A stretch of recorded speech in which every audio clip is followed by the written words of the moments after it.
instant classic of a game, but somebody has to lose. And in tough times, when you've been working hard and things don't go as expected, the words that are spoken matter. A few weeks ago, earlier in the NCAA basketball tournament, my absolute favorite team. It's hard to be a Carolina fan and a Duke fan at the same time.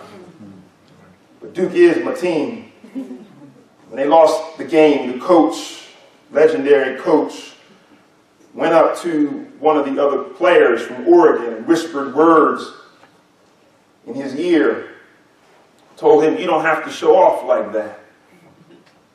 The guy, the athlete from the other team, mentioned it in an interview that the coach was right. He didn't have to do that, and a firestorm has started because a coach should not be coaching or saying words, chastisement to somebody else's player.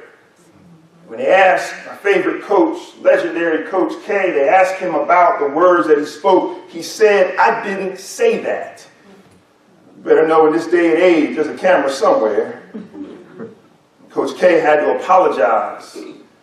Now, because of the words that he spoke, now because of how he responded when the spotlight was on him and he didn't want to admit that he had made a mistake and said something he shouldn't have said, he instead lied and said, "I didn't say it." Now his image is called into question. Now people are wondering, what else has he spoken wrongly about in the past? Now people are looking at him and wondering about the quality of the words that he speaks. Words matter. Just by the simple speaking of a word, the Federal Reserve Chairman can send the stock markets up or down. Just by the speaking of a word, President Obama can send the stock markets, can send the oil markets, can send markets all around the world, up or down, left or right, with just a spoken word. Our words matter. In the book of James, it says that not many of you should become teachers, for you know that we who teach will be judged with greater strictness. For we all stumble in many ways, and if anyone does not stumble in what he says, he is a perfect man, able to bridle his whole body. If we put the horse bits in his mouth so that they obey us, we guide their whole bodies as well. Look at the ships also. Though they are large and are driven by strong winds, they are guided by a very small rudder.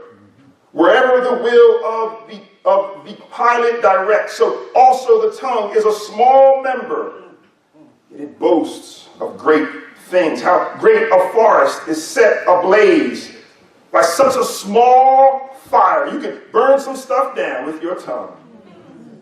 The tongue is a fire, a world of unrighteousness. The tongue is set among our members, staining the whole body, setting on fire the entire course of life, and set on fire by hell. For every kind of beast and bird and reptile and creature of the sea can be tamed and has been tamed by mankind, but no human being can tame the tongue. It is a restless evil full of deadly poison.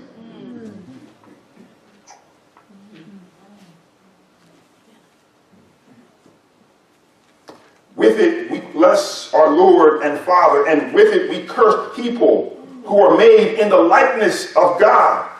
From the same mouth come blessing and cursing. Yeah. My brothers, these things ought not be so.